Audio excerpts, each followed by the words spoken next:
Well, that next year, 1991, you're 27 years old.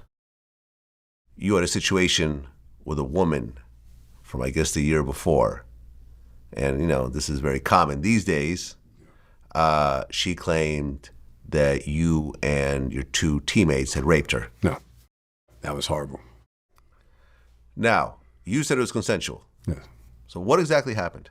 So that was horrible. I'm going to tell you, not just that, but the timing. So that same year, to give you an idea what was, Daryl came out with a book that year in spring training. He was with the Dodgers. Said I was doing cocaine during the World Series. I wasn't. I lost my grandmother that year, all in spring training. And then that came. I remember coming to the ballpark, and Frank Cashin called me in the office and said, "You need an attorney." I thought he was joking. I said, "For what?" He goes, "It's a woman claiming that you raped her." So what happened was, one night it's me, Daryl Boston, Vince Coleman with a club in Port St. Lucie. This lady, white lady's up. She comes over, we're talking, having drinks. Then me and her start dancing. And she was attractive, so we started talking, getting closer, hanging out.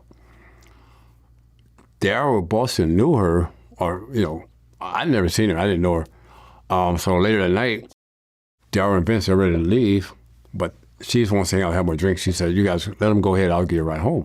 I said, "Well, are we going to have fun?" She said, "Yeah, it'll be worth it." So I give them the keys, let them leave. They go to my place. Me and her stay there, we're drinking, we're dancing, I'm going on her dress, all this stuff is happening. Even though at the time I'm married also, so that's not good. Go back to my place, go in there, me and her go in the room, have sex or whatever, come back out, we're still drinking, and Daryl and Vince were playing the video game. Back then I think it was Nintendo RBI Baseball. She joined in, and then one thing led to another. Vince said, "Hey, you've been with two guys. She said, "No." He went in twice. Well, I don't know. But she said, "I'll go in there with you, but if Doc's in there," so I go in there, whatever. Now, she ended up having sex with all three of us, not at the same time. Like, I was in the room, then Vince in the room, Devo in the room.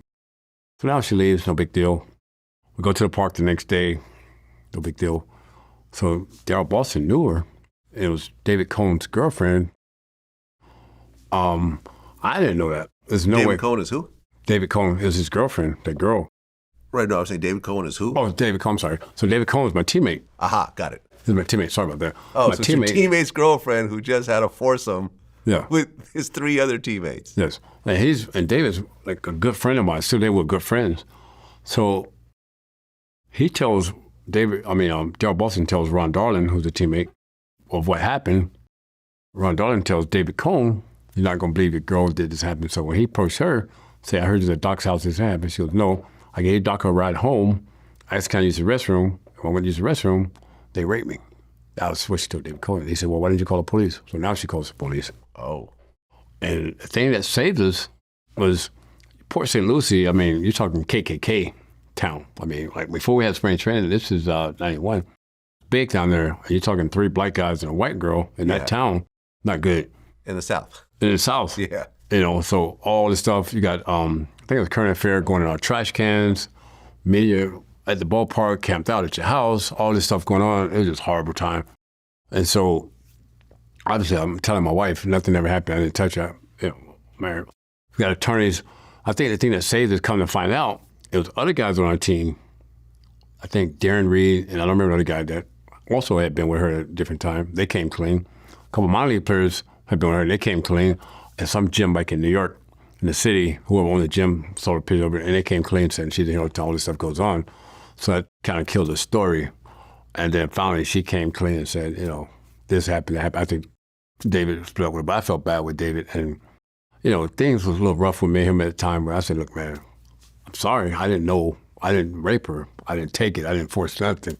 If anything, she came to me." But it was tough. It was a tough time. And for me personally, that was horrible. Yeah, I bet. And ultimately, the case was dropped.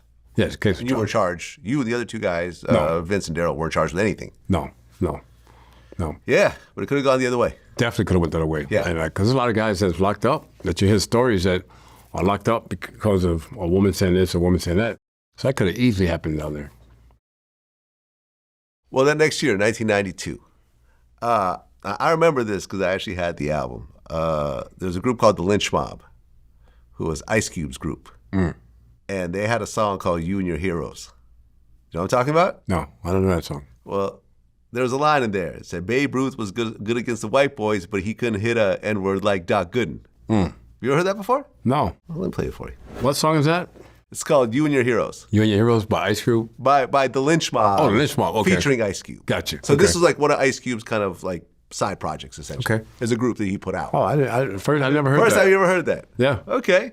Yeah. They're Wow. basically saying that, yeah, Babe Ruth was good, but he didn't have real pitchers back in his day like Doc Gooden. Yeah. Do you think he would have struck out Babe Ruth? I probably would have, but I'm sure he probably got me too. I probably would have. In my Okay. prime, you got to go 80-45. 80-45 Doc Gooden, yes. Okay. Not the later years. I mean, the fastball wasn't the same. Well, that year you won the Silver Slugger Award.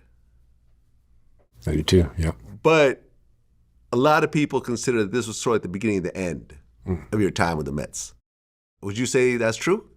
I didn't feel it.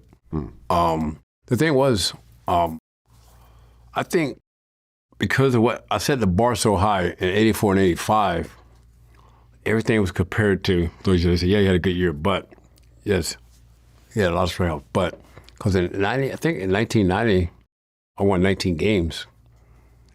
So, I mean, the numbers were still there, but it wasn't the 84, 85 dominant. Yeah. And everything was compared to that. And so I would say to my defense, it wasn't fair, but I understood it.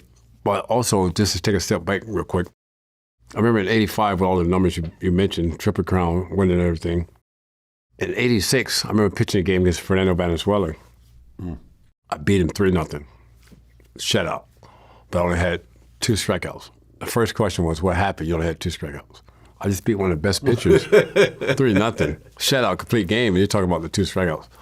And I said, well, I'm not worried about strikeouts, but for like the next 5 or 6 games, I was trying to get 2 strikeouts. So it took the fun away from me, trying to reach that.